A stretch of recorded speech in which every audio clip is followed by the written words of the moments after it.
Welcome to Psychology of Pilgrimage. In this episode, I am joined by Attila Szalay-Berzeviczy, who is a noted Hungarian economist and a banking and capital markets executive. He is also a professional photographer and the author of In the Centennial Footsteps of the Great War. It's nice to see you, Attila. Thank you for being on Psychology of Pilgrimage. I'm looking forward to speaking with you about your new book venture, and talking a bit about pilgrimage and the intersection of World War I with pilgrimages and your own personal connections to both the war and to this new series of books that you're writing. Thank you very much, Heather, for having me on your podcast. And it's a great honor to talk about my favorite subject, which is which has been a lot of pilgrimage for me, indeed. I've spent the past 10 years on putting this book together, which is some way or hopefully special compared to all those books that were available in the past 180 years on the Great War subject. Since I've got the book in front of me, I'll go ahead and show this. I had to work out quite a lot lifting weights to be able to lift such a heavy book. But this is, let's see if the camera's getting it, In the Centennial Footsteps of the Great War, from Sarajevo to Versailles. This particular volume is 1916, 1917, and 1918, but there is a volume that focuses on 1914 and 1915 as well. The book is fantastic in so many ways, and I'm looking forward to exploring why you chose to put together the book in the way that you did. Well, it didn't start out to be such a big project at the very beginning. 2014, my knowledge on the First World War was pretty average, I can say. I'm an economist. I spent the last 30 years in investment banking.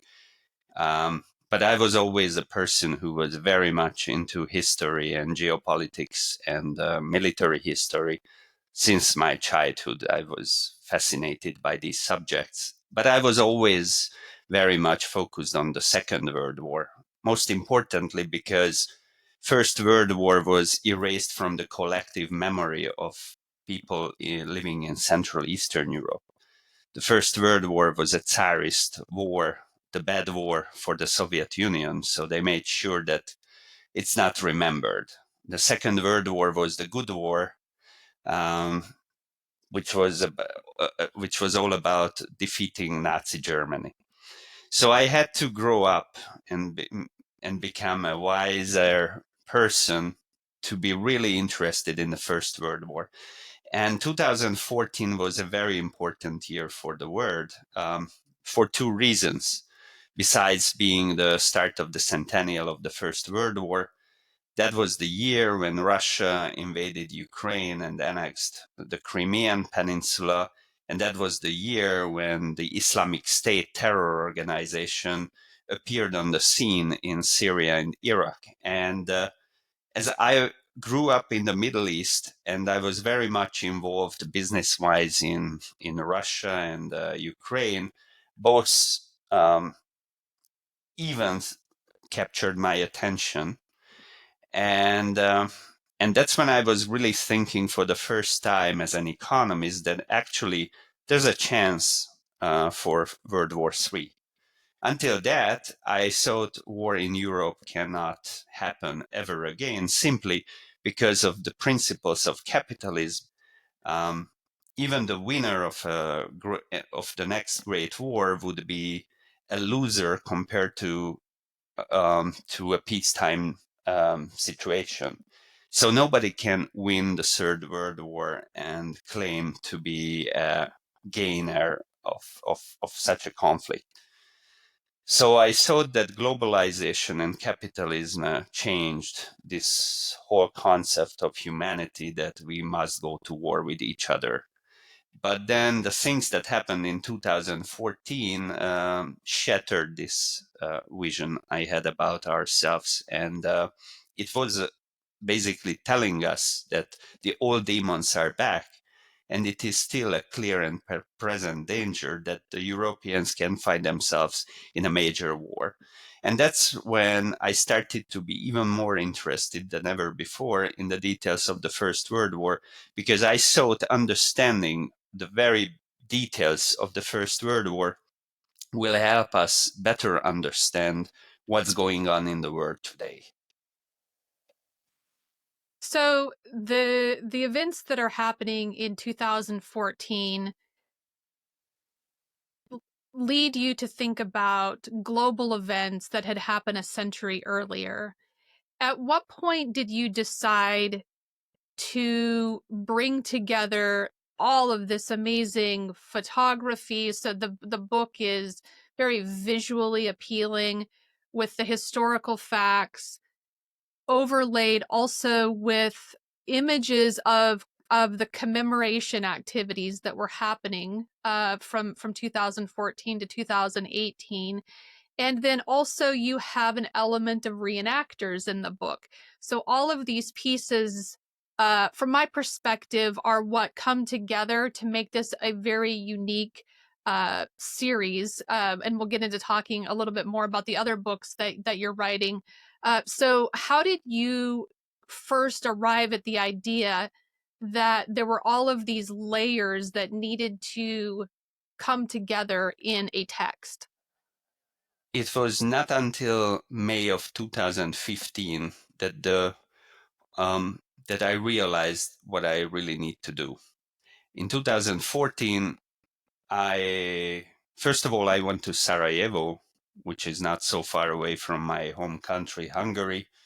So I I went to Bosnia, and just out of curiosity to see what's going on there. And I am a passionate photographer as well, besides being an economist. So I always have the camera with me when I'm traveling. And so I didn't know what to expect.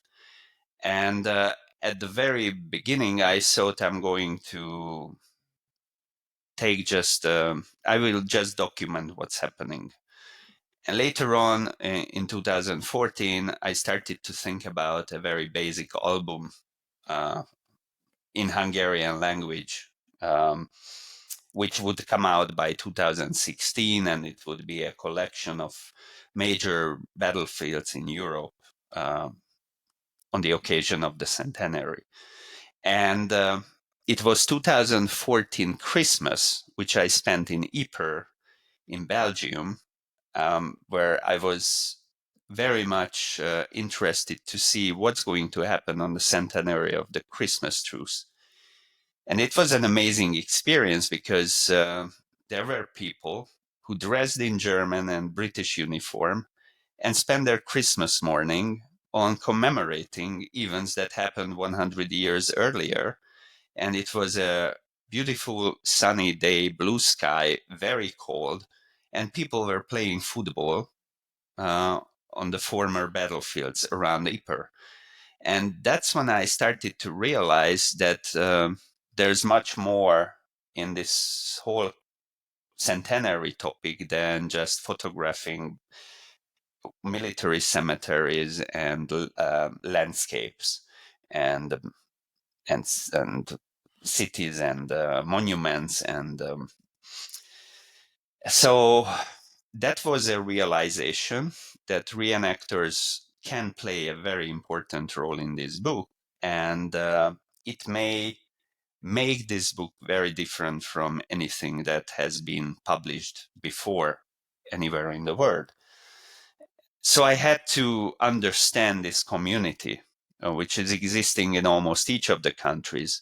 And it was very interesting that when they heard what I'm about to do, I was not welcomed. So it's not easy to get their trust and attention. But thanks to persistent work and consistency, and obviously, after seeing my work that I done earlier, I started to win trust in France, in the UK, in Poland, in Hungary, in Russia. I and I started to work very consciously with reenactors to make sure that this book, which consists of 1,000 page, containing tons of photos, all taken 100 years later, that they will be interesting consistently for the readers.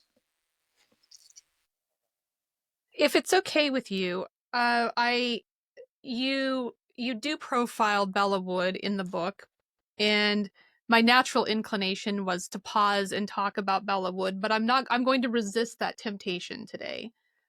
Because I'd like to visit another site with you, which I think you've captured very well, and which has historically always been a pilgrimage site, and that is Vimy Ridge. And so I've marked out the place in the book. I'm hoping actually I can show the photos here. Um, oh, they're It's not still going to. blur. Yeah, it's still quite blurry. But so maybe I can just describe. You've taken a number of photos of the landscape, the current landscape of Vimy Ridge, the battlefield, in the trenches, and also in the subterranean cave trenches underneath the earth. You also have a photo of the monument, with a military formation in front of it. There are some action shots.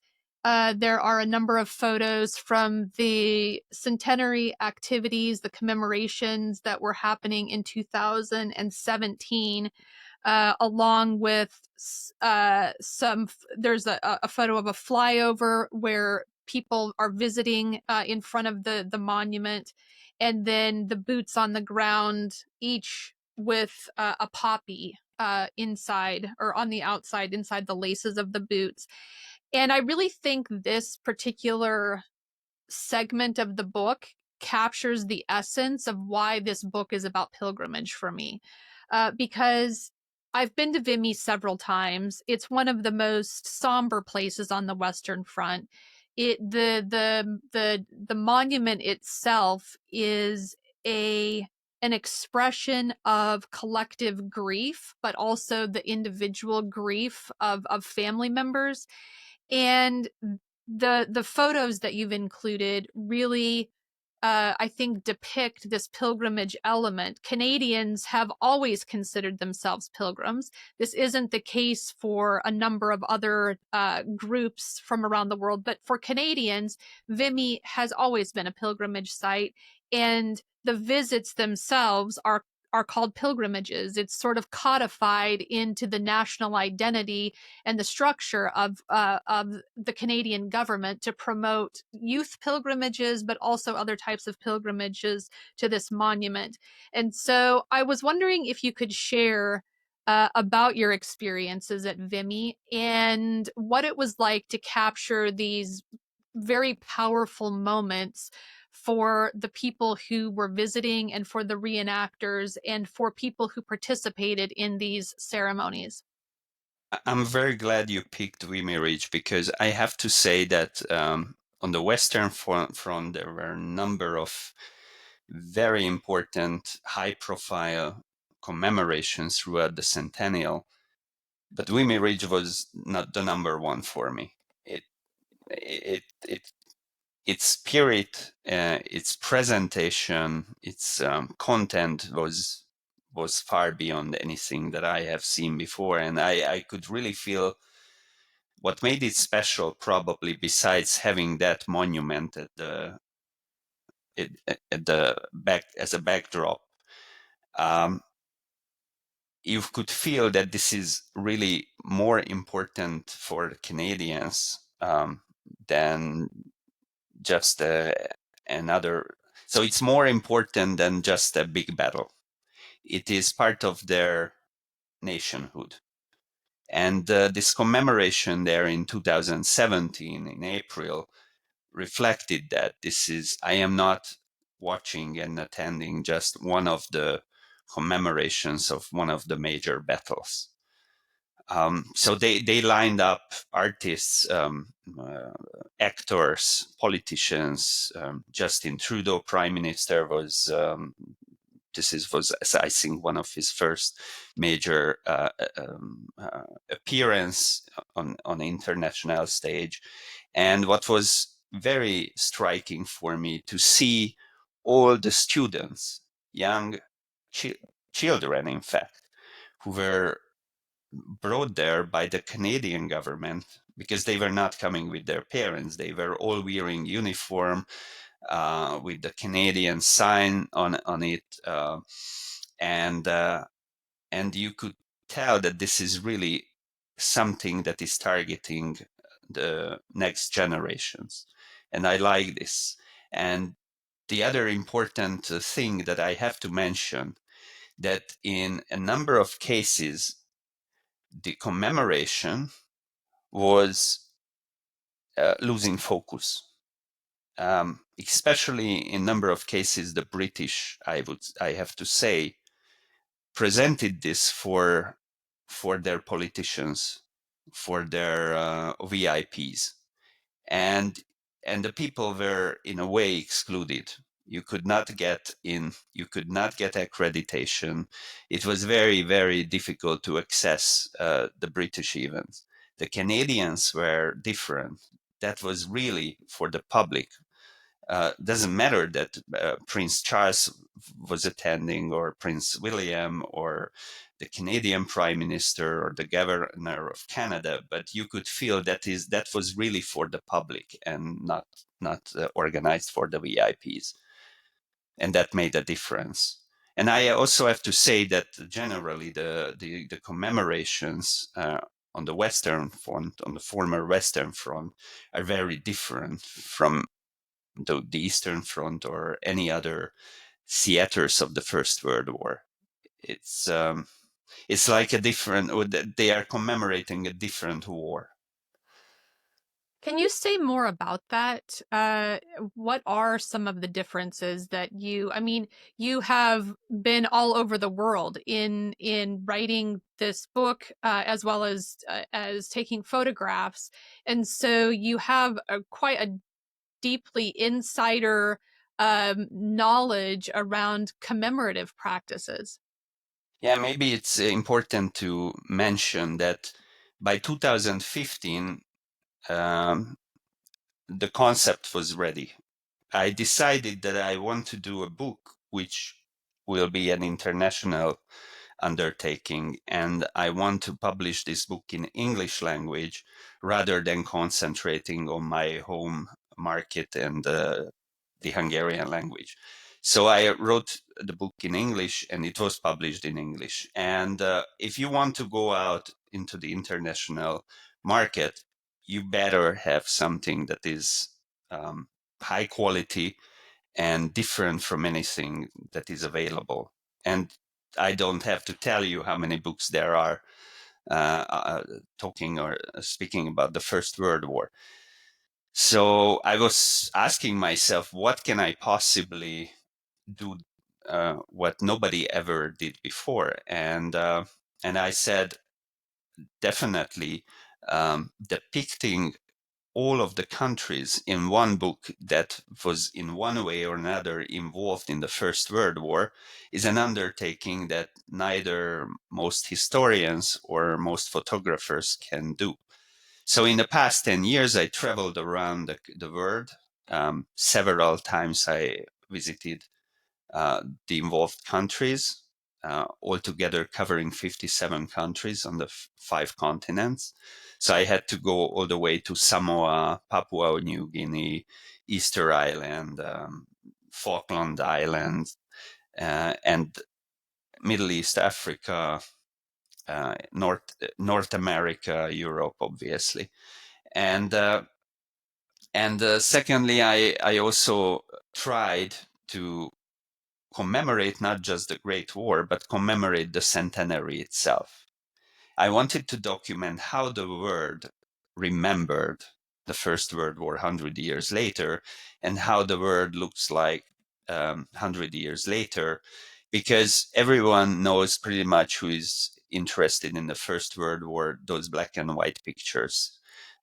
You can see them in many, many, many books. But what you can see rarely is what you can find today if you travel to these places. Uh, you have some literature on the Western Front. There's plenty of photographers.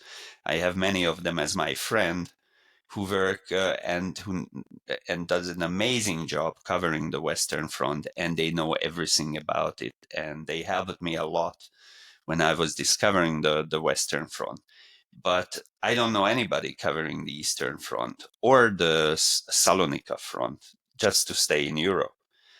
Even the Italian front is very difficult to cover, but that is because of its terrain. Because if you want to photograph the Italian front, you better be an alpinist, a mountaineer, because most of the action took place above 3,000 meters.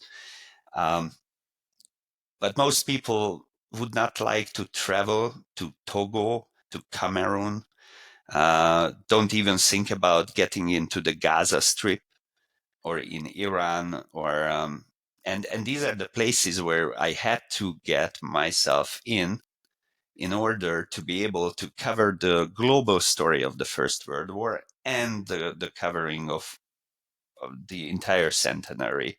Um, the other very important objective I set is that this book, if somebody is reading it, cannot tell what's the nationality of the author. So there is absolutely no Hungary focus on. So I totally cut this part out. Hungary is covered within the Austro-Hungarian Empire, and all of the Eastern Front and the Balkan actions are there.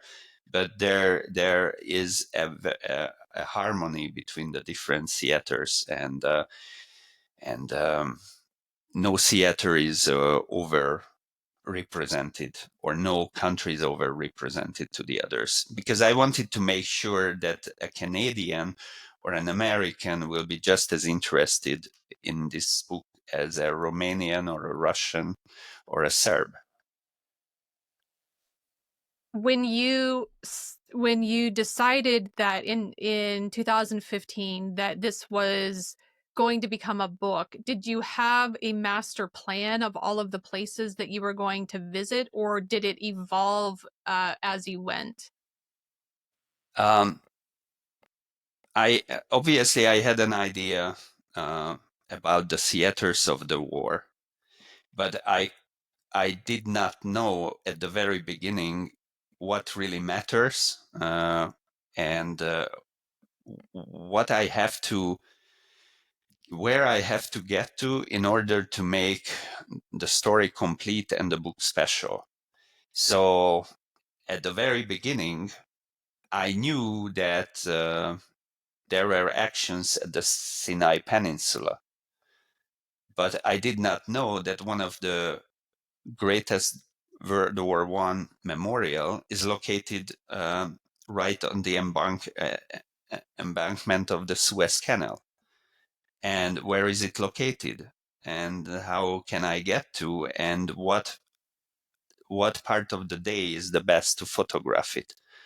So I had the idea of the grand plan, and then I had to get myself totally dig deep into the details. I have built up probably one of the biggest library uh, in my own home. I was buying the First World War books. I had to buy, especially on those theaters, which are very unknown. And we can talk about Africa. You go into a bookshop in Budapest or anywhere else in Europe, you will not find a book on what has happened in East Africa or in West Africa. So many literature I had to find from specialized books shops, mostly in London, needless to say. And I had to pick up a lot of literature as I was traveling on the location. So I was constantly reading, researching, reading, and this is why I had to.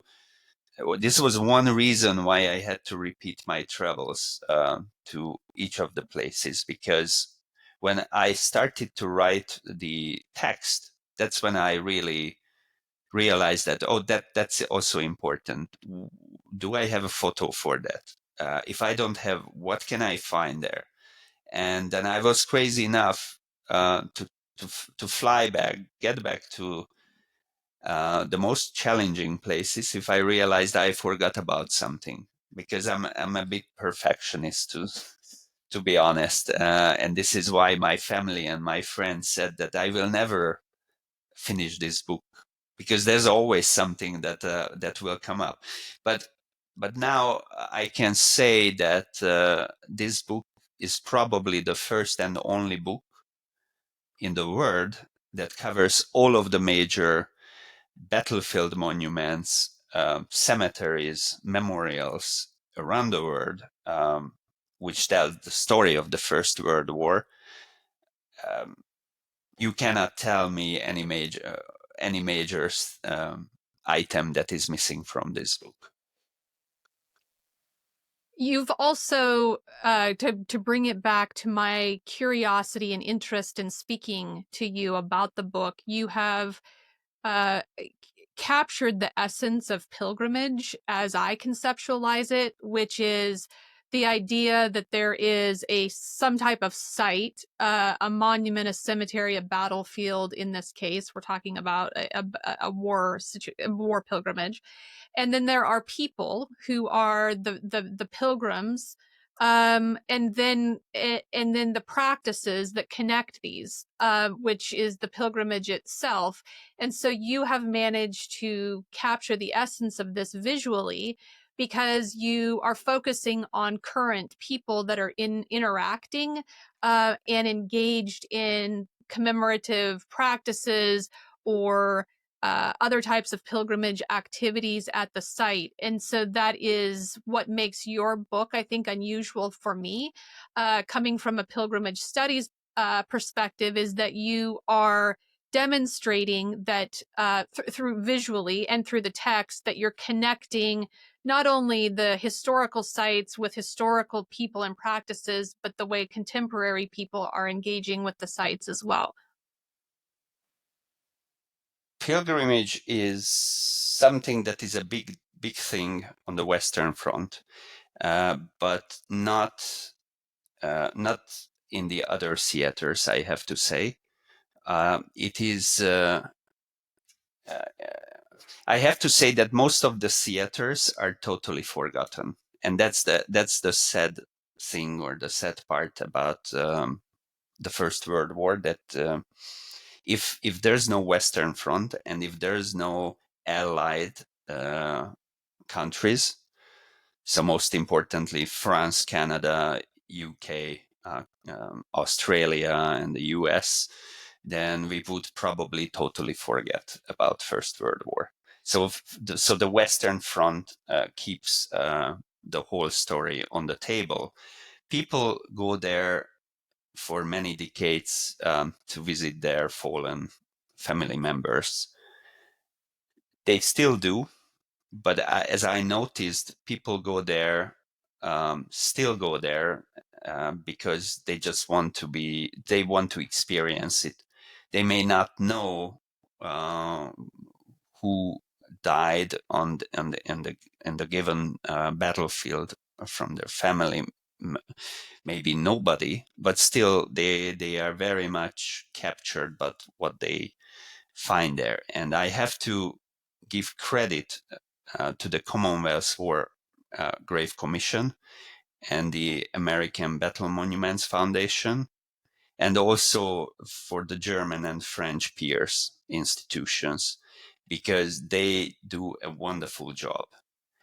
And and and it is an I have to say it's an enjoyable experience to go there, no matter how strange it sounds, that you visit these battlefields, and they're beautiful. They capture your attention, they inspire you, and they help you to really do a time travel.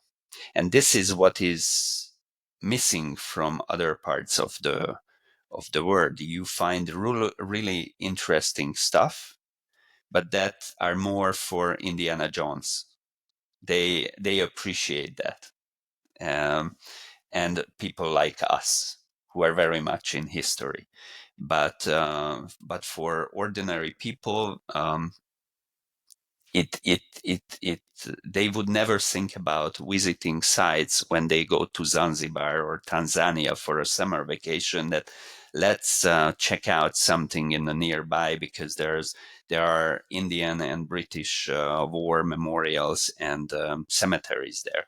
Also, I have to say that the Commonwealth War Grave Commission does a wonderful job in each of the African countries as well. So the cemeteries are state-of-the-art places. And especially for me, Egypt was a striking example that when you went to a Commonwealth War Grave Commission cemetery, you felt you're in a paradise.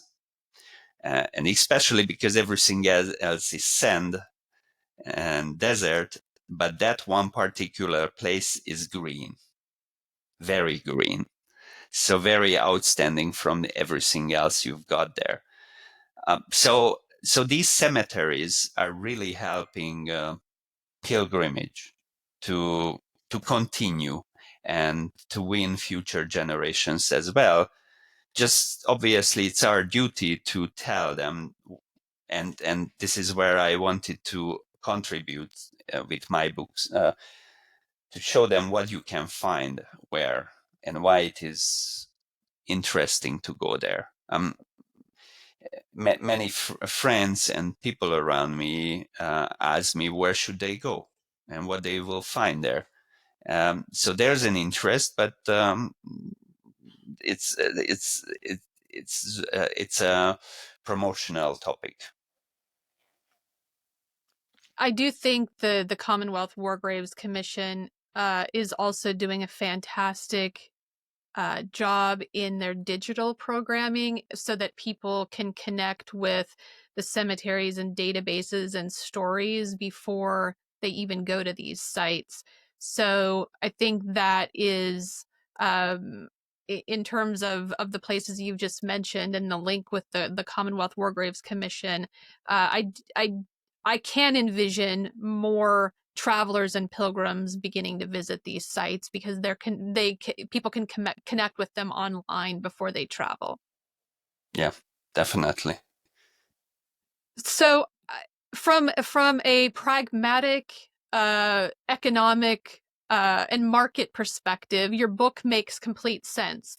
You are filling a gap in the literature because you are covering the entirety of the First World War. You've traveled to 57 countries in order to capture images and write about these different sites.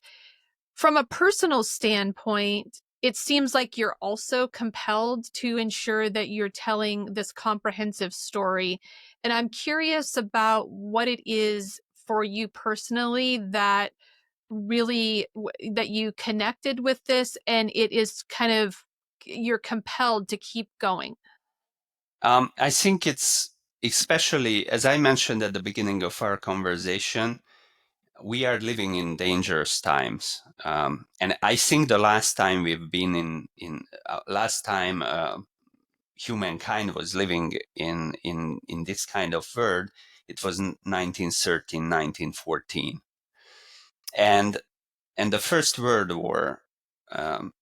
Also, people think the World War II is the big war, but that's not the case.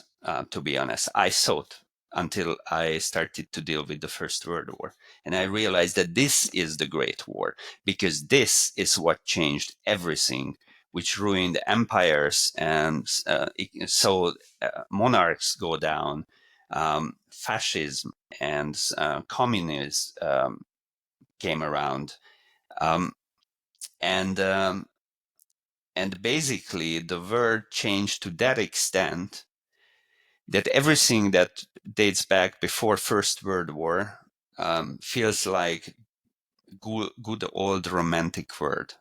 If we watch movies about it, this is the part of history where you would like to go back and live there. because it's so romantic. And everything that started after that was pretty bad. Um, the Second World, the first, the Great Depression, then the Second World War, then the Cold War, and then everything what we have. And the First World War was a creation of a number of things, big tectonic movements. First and most importantly, industrial revolution that changed the way people were living and approaching life. Um, it brought on the renaissance of colonization. Colonization created military alliances and arms race, and then you just needed a spark to make the big powers go into battle against each other. Now we are living exactly in the same era, but this time it's not the steam machine which is changing the world, rather the AI.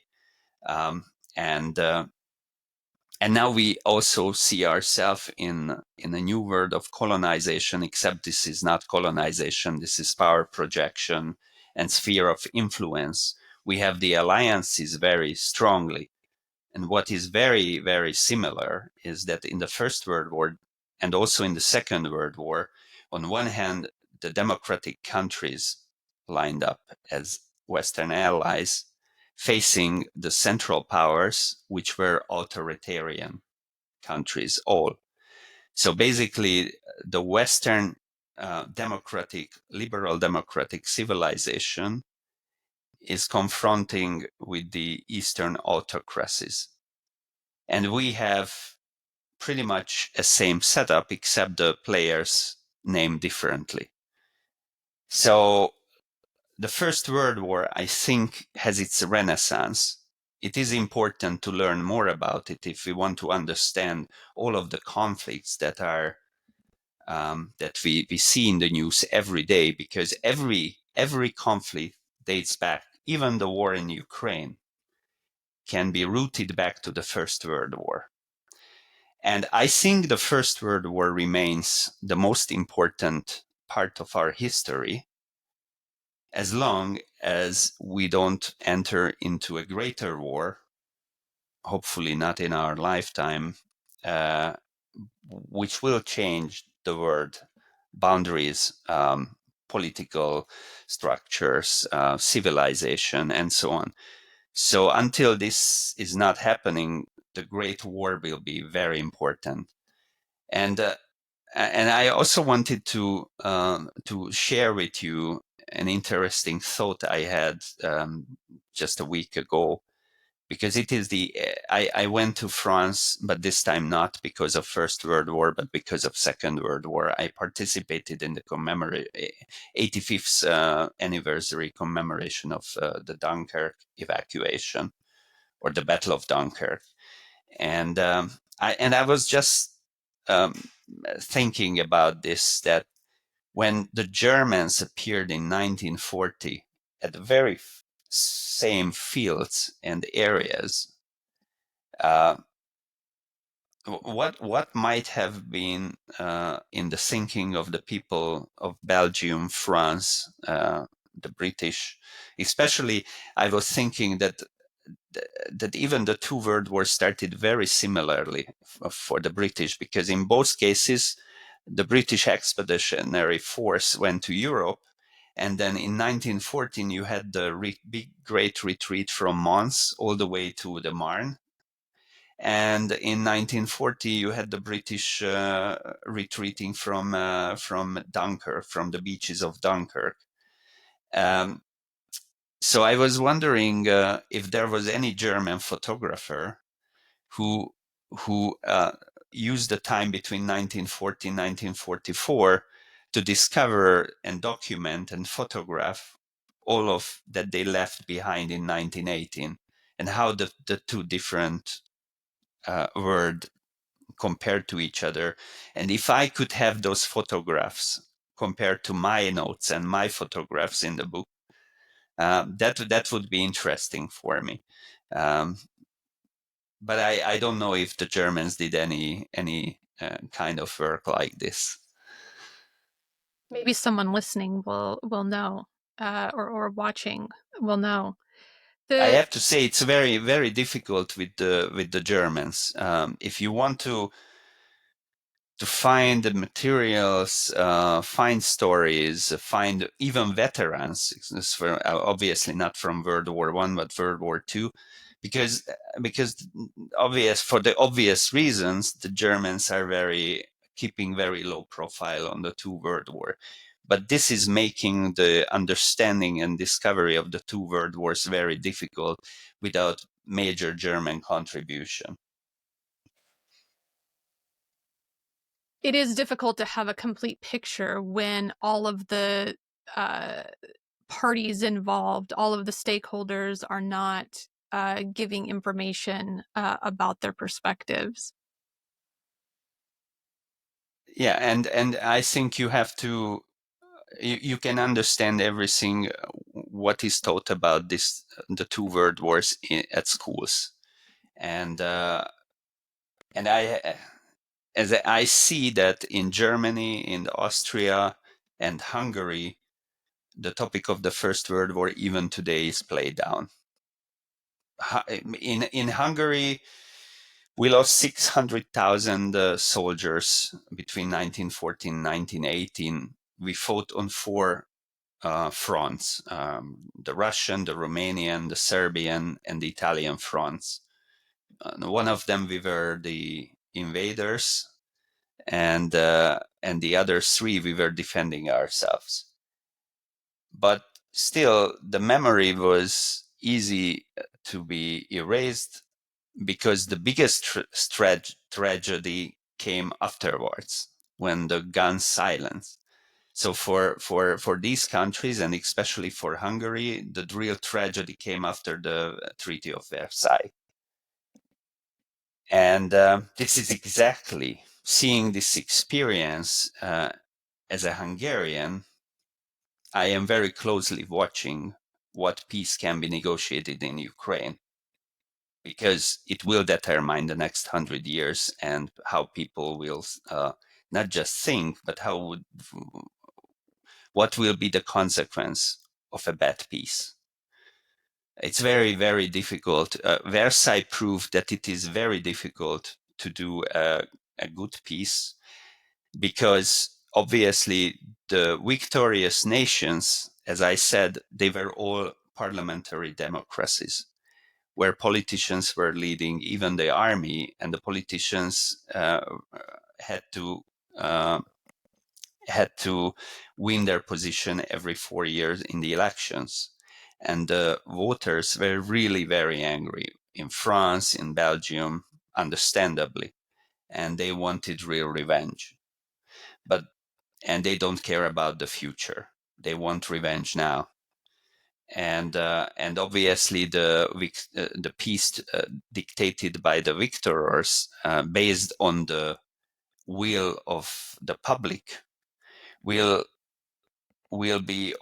can be very counterproductive on the defeated side, um, which may have negative consequences not tomorrow, but later down the road, which basically then led to the Second World War. I think there's also something psychologically that happened, that always happens after war, but I can speak maybe more personally to this rather than generally. If we met in 1914, we would be speaking the same language. I would be speaking Hungarian. This is where my great grandparents were from, and so the First World War dramatically altered the outcome for my family. And both of my great grandparents immigrated to the United States in 1920. They always longed. There was a sense of familial longing to go back to the old country, to go back to the old ways, and which was passed down to my grandfather, who then passed it down to my mother and her siblings, which then got passed down to me. So, in terms of familial memory of the war. We're not even getting into larger collective memory of the war. There is a sense that something was lost that could never be regained, and a sense that uh, that somehow we needed to return back. My grandfather called it to the old country always.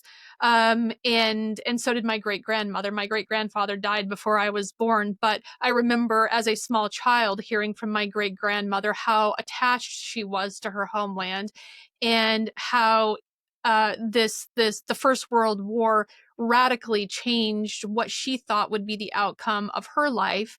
And she ends up in the United States in Pittsburgh, barely speaking English. Her English um, was quite poor even up to the end of her life.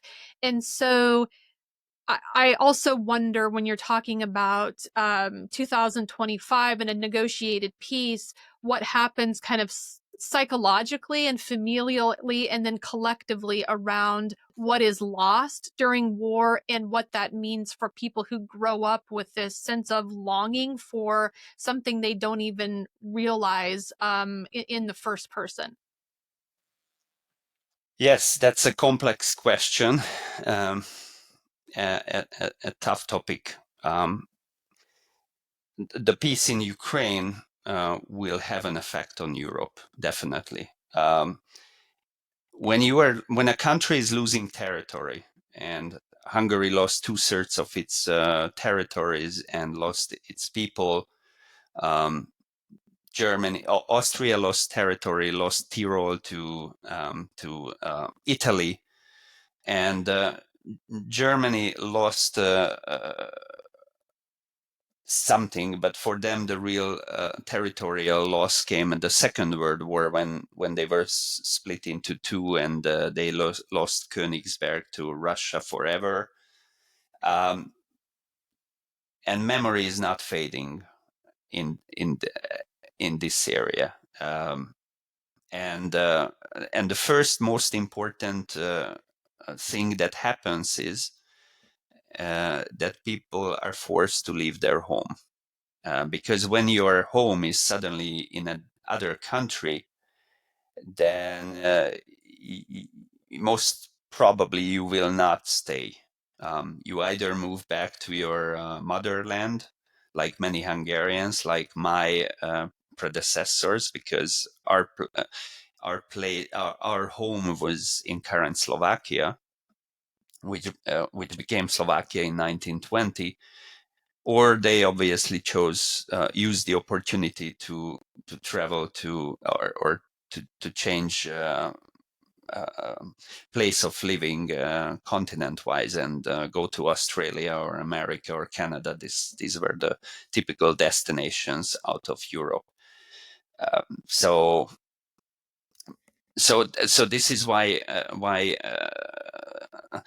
the peace in Ukraine will be very important, mostly for Europe, but I think for the world itself, because it will tell us how we will continue the geopolitics and the geoeconomics after that. And this is where the decision makers, policy makers, should really get themselves uh, into an important First World War chapter, the Treaty of Versailles, and study it, because that helps a lot to understand what mistakes can be done, or they can learn from history a lot, in my view. So you have clearly articulated the motivation for writing the book. And you've also clearly articulated how this book led to a greater understanding for you of geopolitical events, of what the First World War meant on a global stage, but also the consequences that followed. Is it your hope then that people who are reading your book will come to similar conclusions? Um, Obviously, people can read any other books.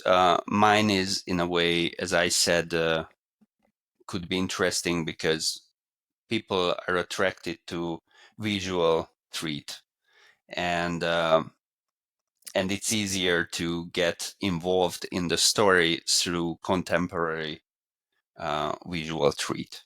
That's my hope. Um, but obviously, I don't expect miracles, so it's not like people reading a book and their view on the world is changing. But definitely, it is important that we who understand that era, who have the chance, um, is to do everything that is in our power to distribute this knowledge and try to make people interested, um, and make them realize that history can repeat itself, and we better learn from mistakes done by our predecessors. Because my conclusion was that my great great grandparents, and so all all of the people in power were not more stupid people than we are today. Just they didn't have an example in front of them. Um, Many things was totally new for them. We have to remember that they had the experience of the Napoleonic War and a little bit experience from the Franco-Prussian War of 1870-71, but that was a very different world, very different military um, and way of waging war. And one important thing got into my mind talking about these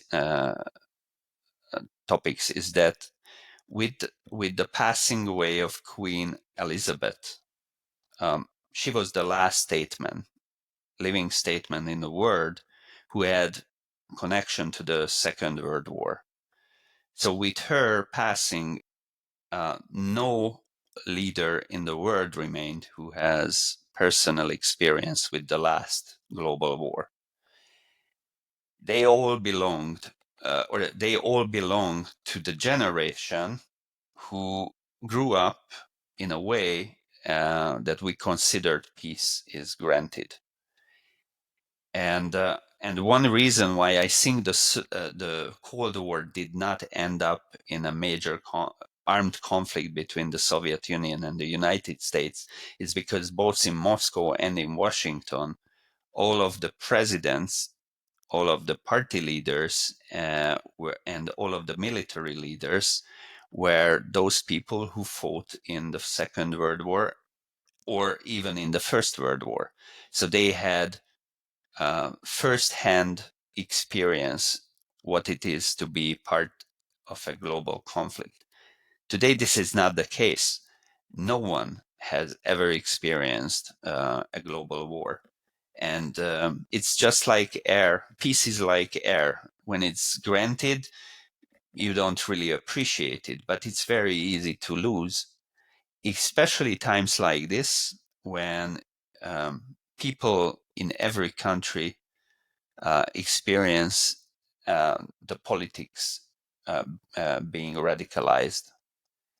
And as we already mentioned earlier in this conversation, big tectonic changes, big power shifts um, are are making people anxious, nervous, and they are looking for simple answers.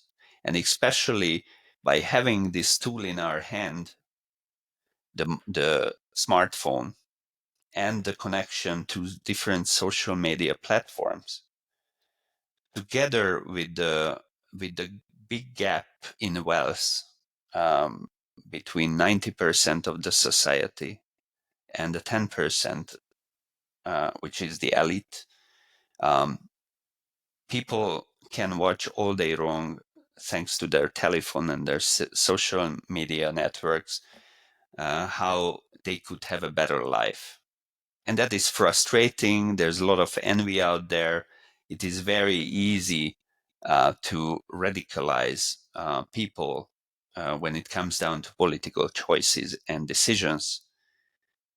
So I think this is why it's important to remember how was it in 1913, 1914, when we had a great period of growth, prosperity, peace in Europe and everywhere else, and we just suddenly saw and experienced this crashing.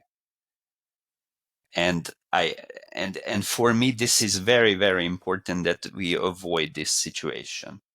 We are close to making this, that humanity makes this mistake again.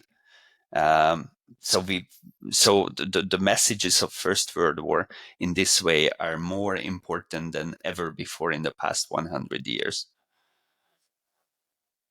So the book is in addition to being a comprehensive account of the war itself and how the war is commemorated, it's also a warning about where we are globally, that we may be on the precipice again of a large scale conflict.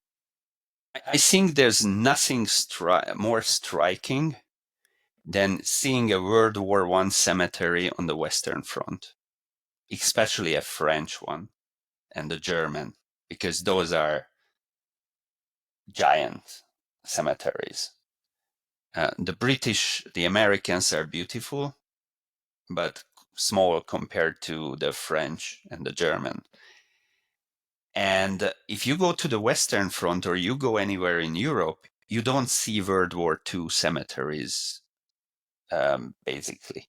It's hard to see. There are some, but all major, most important big cemeteries are all World War I. So when you are there in person and you stand in the middle of such a military cemetery in a beautiful French or Belgian countryside area, that's when you really grasp what World War I was all about. The sheer scale of human loss of life that's when you can understand it somewhat. I don't have this.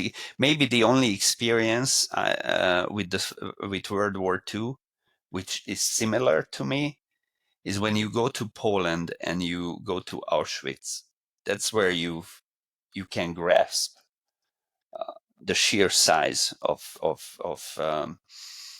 destruction of human life. And before First World War, there's nothing, because even in the Napoleonic War, dead soldiers were dropped into common pit, and so no common memory of at such scale from any previous wars, and not anything like that since then. So it is the First World War which have physical memories for any of us and for future generations, what really means a global war. I'm thinking of being at Verdun, and the ossuary plus the cemetery is so striking, and I don't know who could visit such a place and not contemplate how our actions can lead to this colossal toll and loss of life. It's indescribable to be in such a place. Yeah, I mean, you're right. Verdun is really outstanding place, and the French generally decided when they decided how their military cemeteries will look.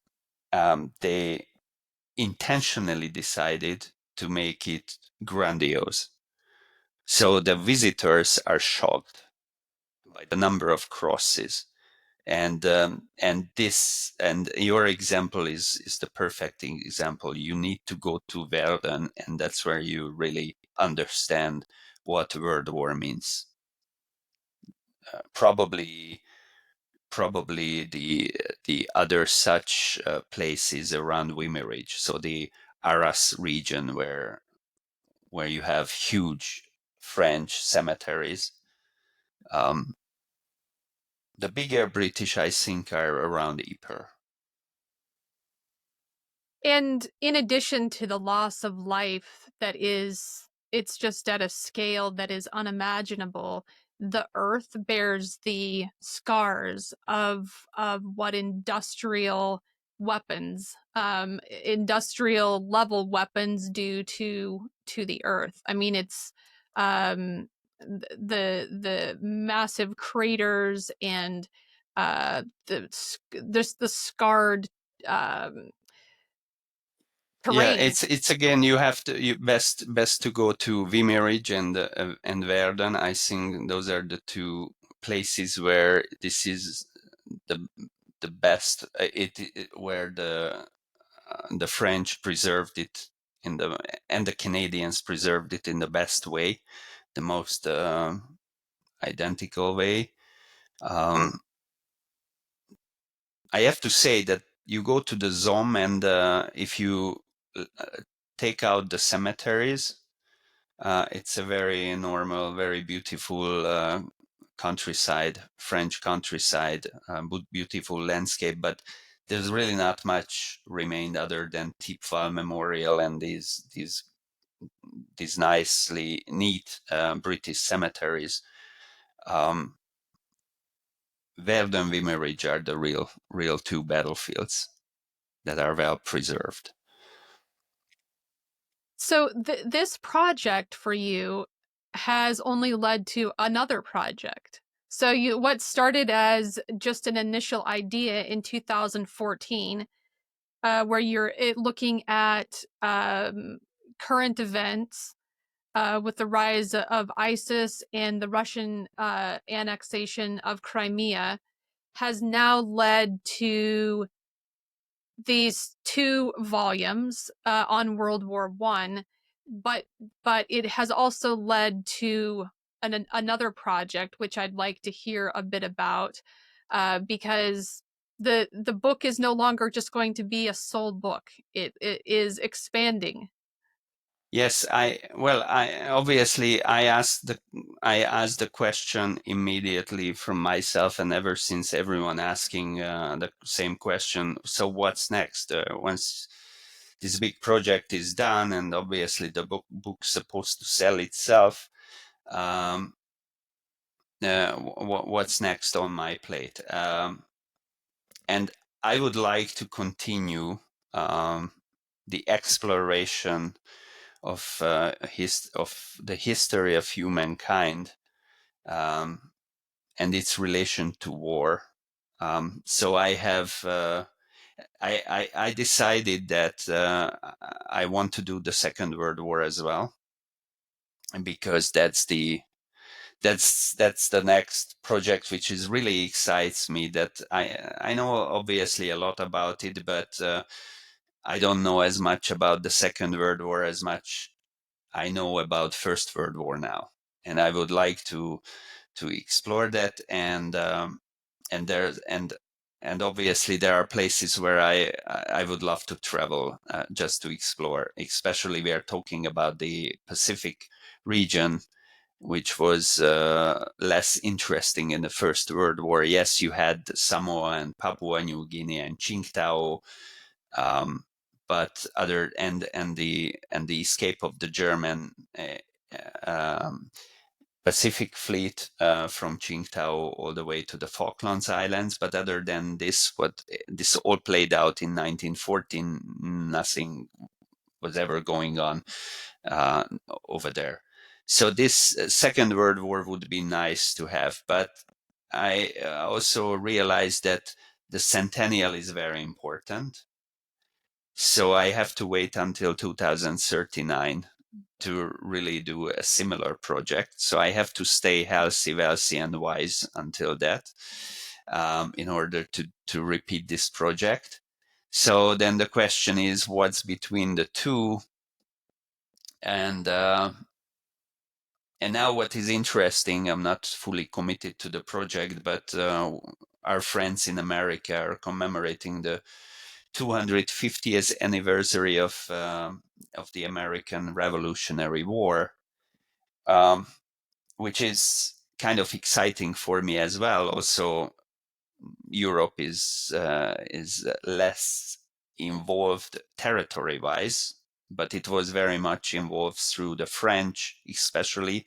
But even Hungary was involved through an officer, a Hussar officer called Michael Kovács, or as we call Kovács Mihály, who went to America and set up with his Polish comrade the U.S. cavalry for George Washington. He died at Charleston,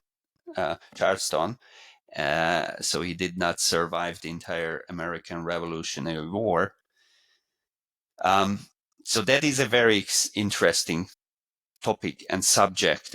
Also, the scale of the battles and the whole military undertaking is uncomparable to the First World War.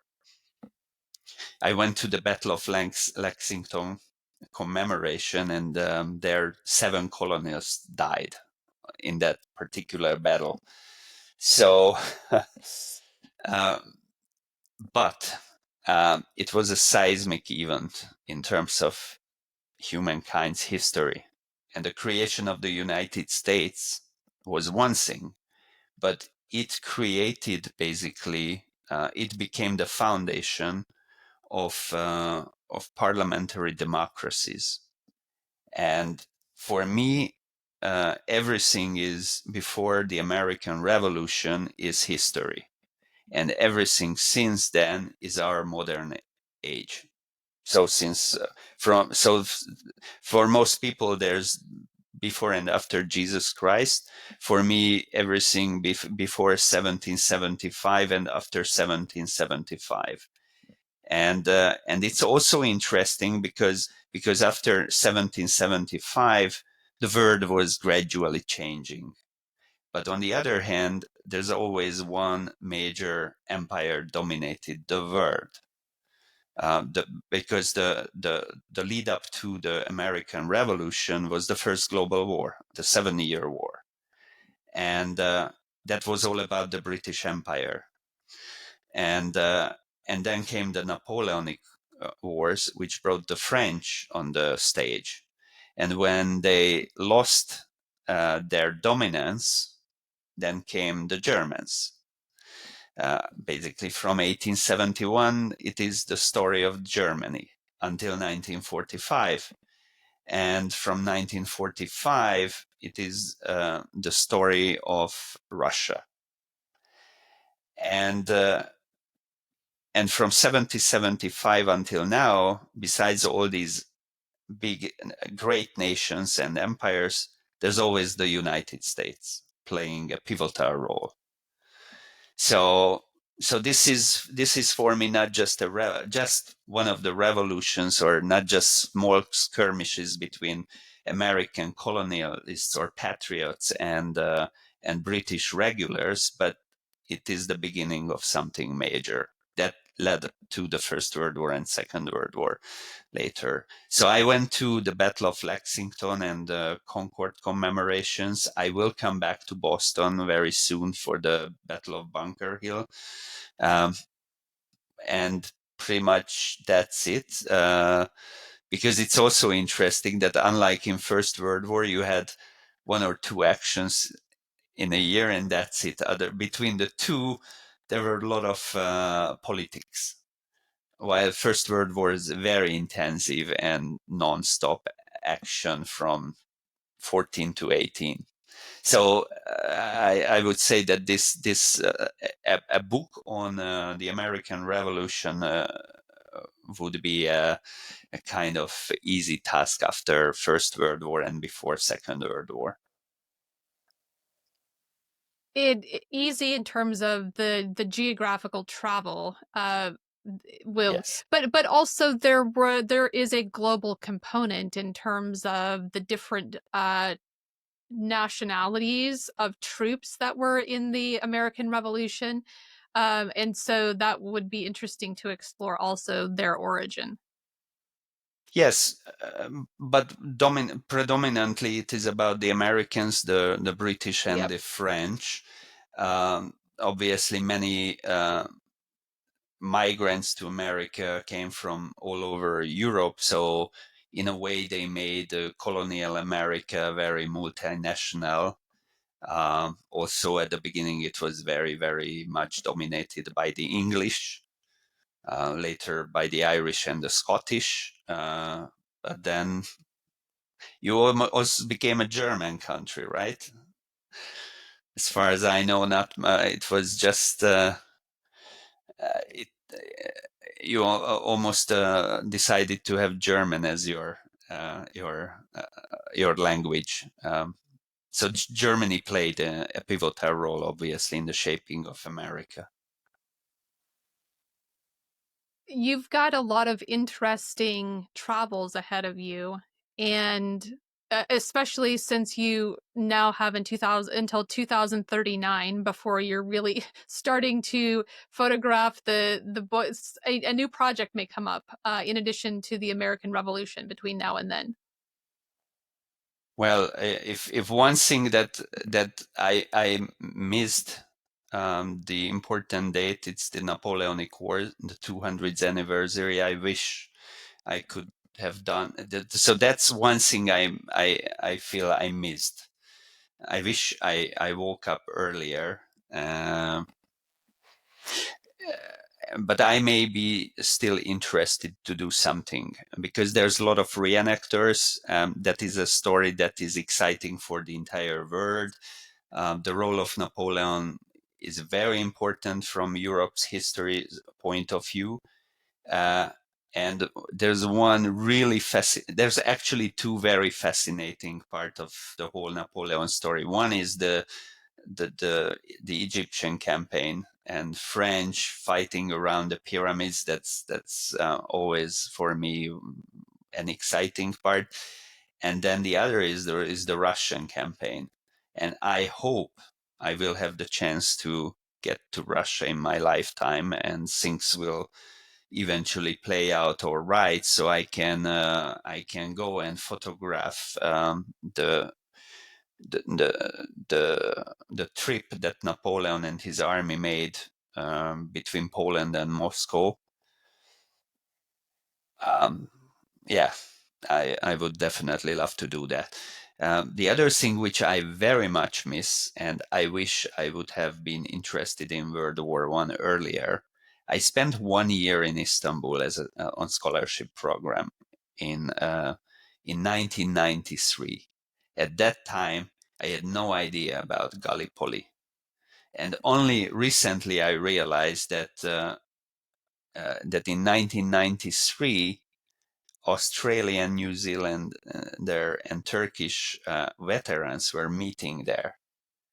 And nowadays, when I am photographing very consciously the last veterans of World War II, in preparation for the next book, I don't know how I will engineer these photos that I've been taking in the past 20 years into a book that would come out after 2045.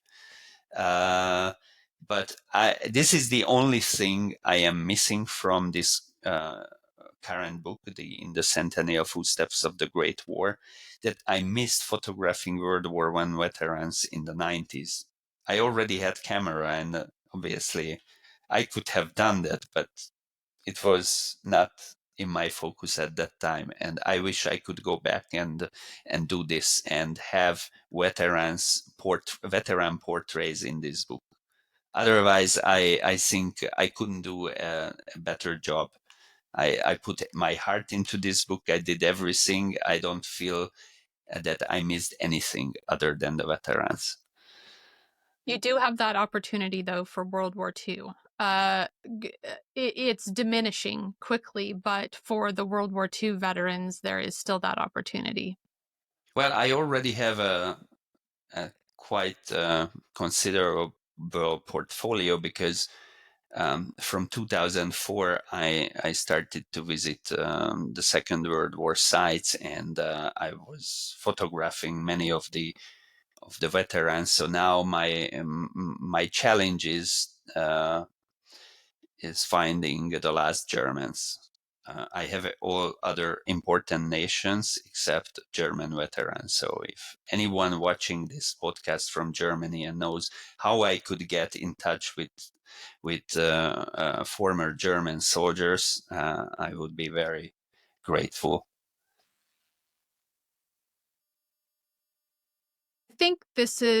I have a lot of questions, and then I think I could probably be asking for another hour, but maybe we've already been talking for an hour, a little over an hour at this point. Um, I, Thank you very much for spending time talking about your book. Not only, though, about the book, thank you for sharing about your thoughts on where we are currently in terms of geopolitical events and how fragile peace can be. When we grow up living in it, we often don't realize the gift that we've been given. And so I'm coming away from our conversation with the thought that I need to be thinking about this more intentionally also, because peace is fragile. It's not guaranteed. And so your book does a wonderful uh, uh, job.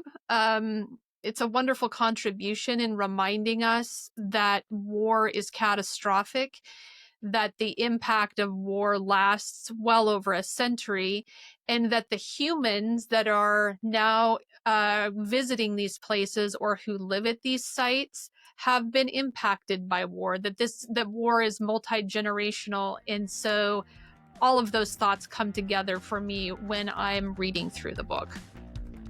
Thank you very much for these nice words, Heather, and thank you very much for inviting me to this program. And I wish everyone lots of interaction with Great War and reading lots of Great War book, because I think it's a great story that can capture anyone.